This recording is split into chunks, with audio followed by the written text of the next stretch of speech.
I remember there was a time when we was kings and queens, prophets and rulers, judging the earth. But now we stuck at the bottom of the totem pole. Where did we go wrong as a people?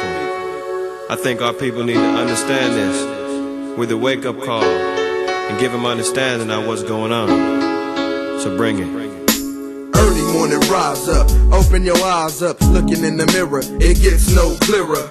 Cause we don't understand our own selves, drowning in sorrow with empty Hennessy bottles upon the shelf. Cause everybody wanna be a king, selling out their soul for this mean green cream thing.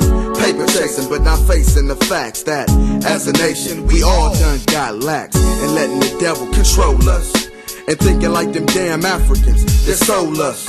We in captivity because they hold us, working hard with heavy burdens on our shoulders. Man, I thought we were some soldiers, but every second that I look, we getting cream like Folgers.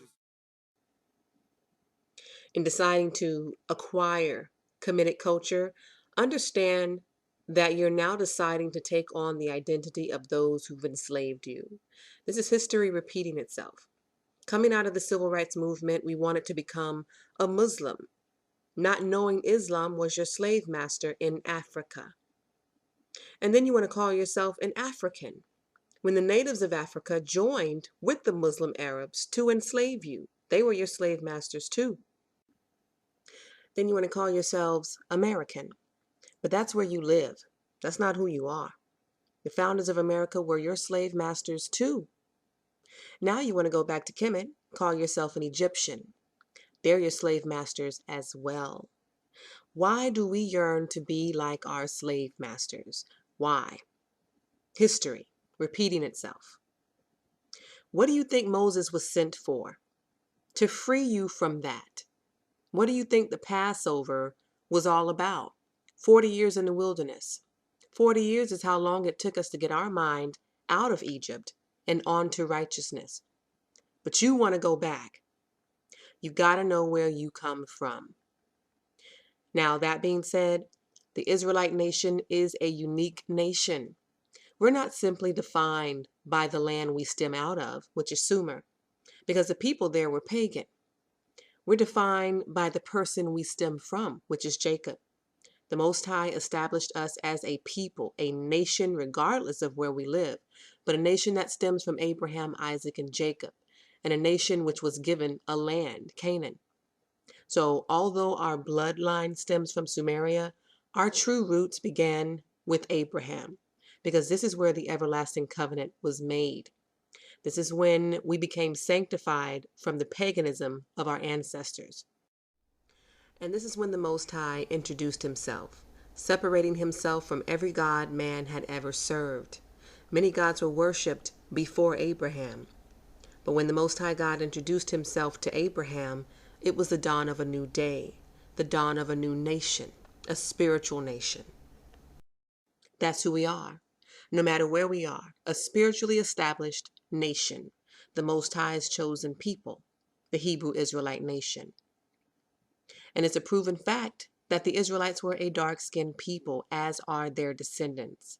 But some of you have rejected the Bible and turned to Kemet under the belief that the Bible is a white man's book. The Israelites of the Bible are not white. Its authors are not white. Abraham, Isaac, and Jacob, and the 12, dark skin. Moses, dark skin. He was raised Egyptian, and for a season, the Egyptians, who were dark skinned, didn't know Moses was actually Hebrew. But how can a white Israelite Moses successfully camouflage into a dark Egyptian royal family? Because Moses was dark too. Okay, so for those of you who have been taught, probably by Islam, that the Bible is a white man's book, everybody in it is dark. Europeans can't cover that up, no matter how hard they try to. So don't let that false truth lead you to Kemet, especially since Kemet is not where you're from anyway. So if what I've said isn't enough for you, the fact that you're not an African but an Israelite, and you stem from Mesopotamia, not Egypt, and the fact that Egypt was your slave master, yet you still seek to identify with it and its gods in search of your true identity, like a lost adopted child who doesn't really know who their father is. If that's not enough for you, let's take a moment to deal with the doctrine of ancient Egypt that you want to associate yourself with so much. A lot of you may not even know the basics of what Egyptology is all about. So I'll give you a brief education about it right now.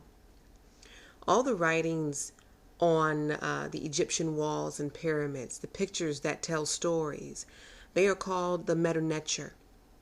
The term Medu means the language of, and Necher means nature or everything that exists. So the term Medu Necher means the language of everything that exists. And later the term Necher or nature was translated to God. So the term Medu Necher became known as the language of God or the word of God. So therein lies the idea that God is behind the writing on Egyptian walls. And all of those writings and pictures and figures supposedly represent principles of man and concepts in life. So the life principles drawn from the hieroglyphics are called Neteru. In Kemet, there were no holy books like the Bible or the Quran, nothing comprehensive, just the pictures on the walls. And they lived life according to those principles represented in those pictures. So from these hieroglyphics, many scrolls and books have been written with various interpretations of what the hieroglyphics said. I have so much respect for the elaborate symbols and the expression of the principles represented by these symbols. That being said, there are many interpretations of these symbols. People are publishing books with their interpretations of the symbols and stories told in the Medu Neter, hoping these books will become the Bible for the African. They want to establish a comedic way of life, living by the principles found in the pictures, the principles of honesty, goodwill, love, respect, health, growth, knowledge, and truth. They say the reason why we should go back to Kemet, spiritually that is because Kemet is the most logical source because of its long tradition of written, verifiable history and verifiable facts of an ancient African civilization. And because that civilization is thought to be an uncorrupted people, I guess because they were one of the first civilizations, but not the first, as I pointed out in the beginning. So there's some knowledge of what Egyptology is based on and why some people believe in it. But an ancient civilization doesn't automatically equate a pure civilization. There were tens of thousands of people walking around before the forming of the Nile Valley civilization. Plenty of people, therefore plenty of opportunities to become corrupt. And like I said, Egypt wasn't the first civilization. And just because these ancient people wrote some things on a wall doesn't make it righteous. Doesn't mean these people knew something about the Most High that we didn't know. The people of ancient Samaria wrote on walls too. Doesn't mean they had the answers to everything. Just because they were ancient. They were just drawing pictures on a wall, trying to figure it all out. Who created the sun? Who created the air, the land? Who created man? They didn't know who. They didn't know the Most High because the Most High didn't introduce himself to them. They witnessed his fruit every day, the sunshine, the rain, the land, but they hadn't met the Most High yet. So they created gods that represented the elements of creation. They created Ra, who supposedly is the most important god. They created Shu, who's the god of the air. They created Tefnut, the goddess of moisture, and Keb, the god of earth or land. Nut, the goddess of the sky or the cosmos. Asar, the god of rebirth or renewal. And Aset, the goddess of womanhood.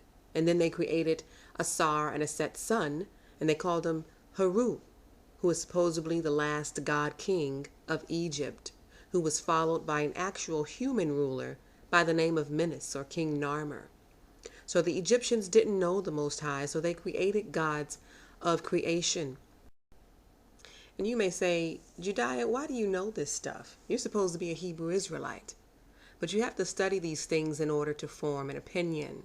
In every video I've made, I've thoroughly researched the subject to know what it is I'm denouncing. I'm not just telling you what I feel, I'm telling you what I know. Now, some say these gods are not really gods. Their being represents principles or qualities or ideas.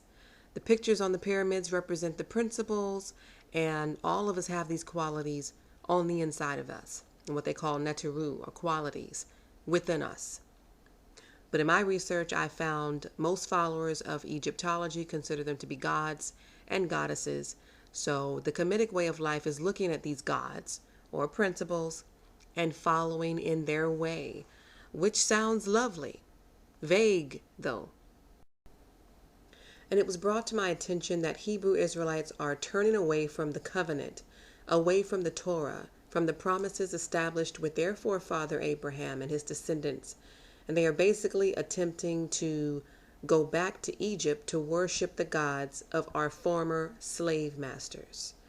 You need to see that for what it is, because that's what it is. You're returning back to your former slave master to worship his gods. We keep making the mistake of relating our own identity to that of our slave masters, calling ourselves Africans, Muslims, calling ourselves Americans, and now calling ourselves Kemites or Egyptian. Even in the wilderness, we were under the influence of Egyptology. That's the story behind the golden calf. The Egyptians worshipped cows. We were never meant to. That was their thing. That was the Egyptian thing to do. This is the history behind the Day of Atonement, which we are still to observe today to remind us not to go back to mental enslavement, worshiping the pagan gods of Egypt. After we built that golden cow under Egyptian influence, Moses spent 3 months on Mount Sinai, pleading with the Most High to forgive us for that. We had committed idolatry, chasing after Egypt's idols. And on the 10th day, the Most High forgave us. This is why the Day of Atonement is on the 10th day of the month. And now you're going back to Kemet for the comedic way of life, back to Egypt. History is repeating itself, and we're slowly but surely making our way back into the exact mental bondage that the Israelites were in when we fled Egypt. Now, while they're telling you the Bible is not valid and that you're really African or Egyptian, there's a ton of archaeological evidence to support your ancestry and your covenant. Our history is documented. The proof is in the land, in the archaeology. Moreover, the Bible is full of prophets telling you not to follow after Egyptian and Babylonian gods, and you're choosing to do it anyway. But our ancestors repented from the worship of Egyptian gods. In the midst of paganism, they still remembered the Most High in the worst of circumstances. Even in Egyptian bondage, they remembered him. Can we do that? Can we keep believing in the one true God in the midst of Babylon? Are we going to turn from him the moment we're confused? Are we going to stay faithful to the promises and the covenant in the midst of confusion? Moses grew up Egyptian. He knew and served Ra. He knew all those gods, Shu, Tefnut, Nut, Keb, Asar, Set. But when he met the Most High God of the Hebrew Israelites, and he introduced himself to Moses out of that burning bush, Ahiah, Asher, Ahiah, it was a wrap. He forgot all about Ra. It was a done deal. He went back to Egypt to free his people so that they could obtain the promises that the Most High made to them. Listen, we as Israelites have no connection with the deities of Egypt. Doesn't matter that they're black, that's irrelevant. This isn't about color. And we can't gravitate to a doctrine as some black power movement or some anti-white supremacy movement. Egyptian history is not our history. It's not your history. You are an Israelite. And you Israelites out there, just believe everything you're told. Now you Israelite women out there calling yourselves the daughters of Isis. All kinds of groups forming, chasing after Egyptian gods and Egyptian identity. It's just like slavery, except now you're choosing to be bound, mentally ignorant of the truth. I want to urge you today to reconnect with the one true God, the only true God, his law and his commands. I want to hold you accountable to the covenant today. I want to urge you to repent from chasing after the foreign gods of Egyptology and recognize today that only one God has established us, protected us, and led us. Only one God has stood among us, and he still stands.